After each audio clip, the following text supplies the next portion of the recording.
الشيطان الرجيم.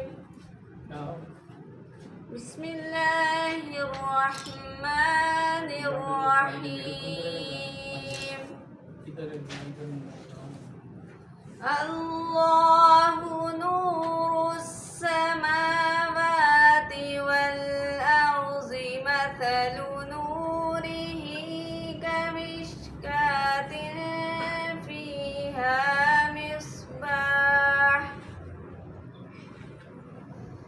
المصباح في زجاجة الزجاجة كأنها كوكب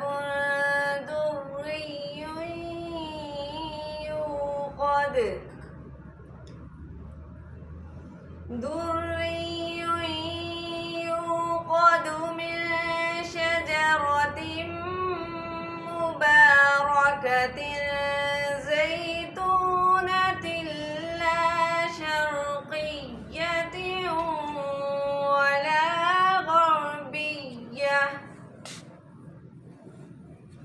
ولا غربية يكاد زيتها يضيء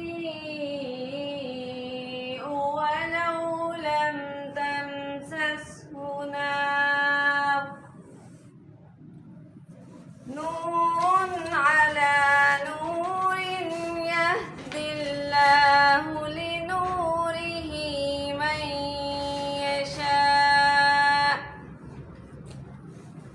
ويضرب الله الأمثال للناس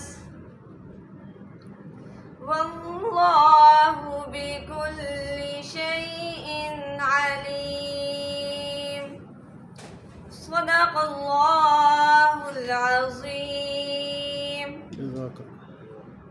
پر سٹارٹ کرتے ہیں. میں سید محمد اشفاق، پریزیڈنٹ حقوق العباد ڈیولپمنٹ فاؤنڈیشن گجرات پاکستان. یہ حقوق العباد ڈیولپمنٹ فاؤنڈیشن 2010 سے قائم ہے اور 2014 میں یہ ایکوساک United Nation as a special consultative status ہمیں تکریز کیا گیا اور اس کے بعد 2018 میں UNEP کے ساتھ جو ہے ایز اے آبزرور کے طور پر ہم نے کام کیا ہے. اور اسی سلسلے میں حقوق العباد ڈیولپمنٹ فاؤنڈیشن جو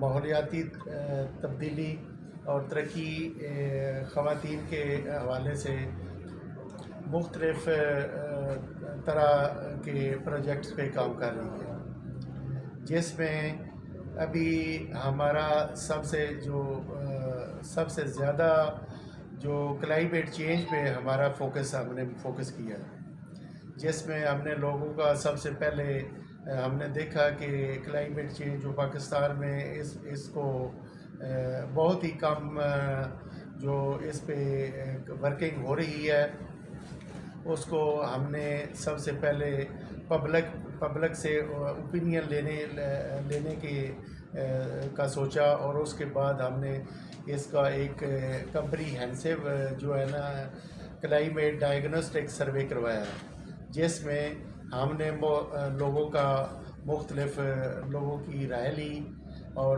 جو ہم نے وہ رائے لی اور اسی طریقے سے ہم نے اس کو کمپائل کیا.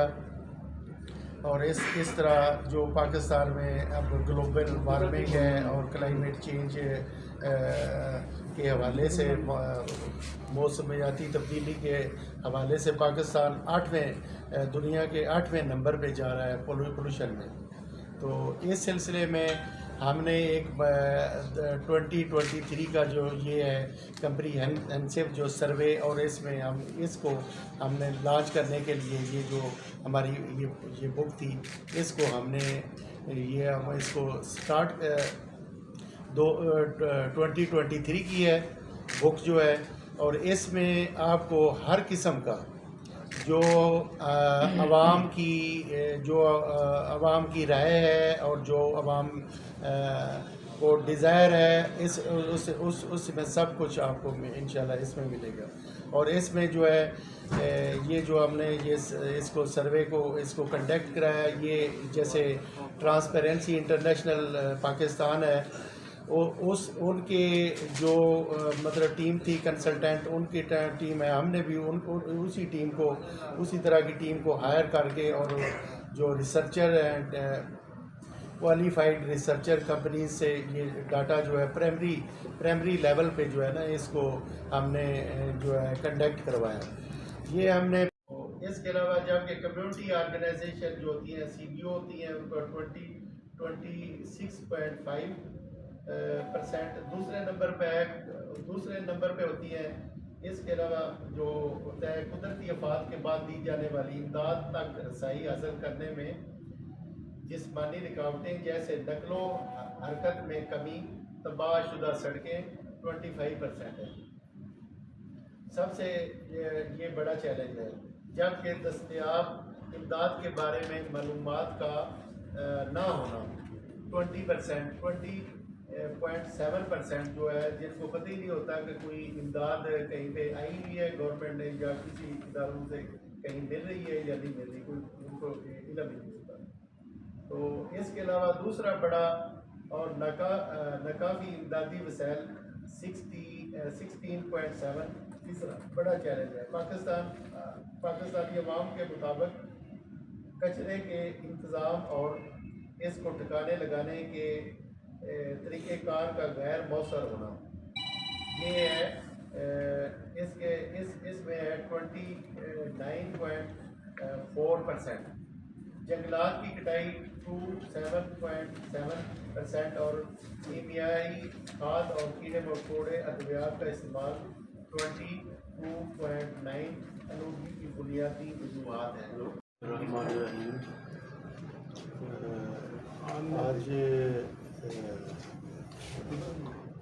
28 رمضان ہے اور ہم چاہتے ہیں کہ آپ کا میڈیا اور تمام میڈیا الیکٹرانکس اور پرنٹ میڈیا کا میں تہ دل سے مشکور ہوں کہ انہوں نے اس رمضان شریف میں بھی وقت نکال کے اپنی جو سروسز ہیں ان کو تکمیل کرنے میں وہ بڑا اچھے اقدامات کر رہے ہیں. تو میں چاہ رہا ہوں کہ سب سے پہلے ہم تھوڑا سا تلاوت سے شروع کر لیں، اگر ٹھیک ہے اس آپ کر لیں. تو آپ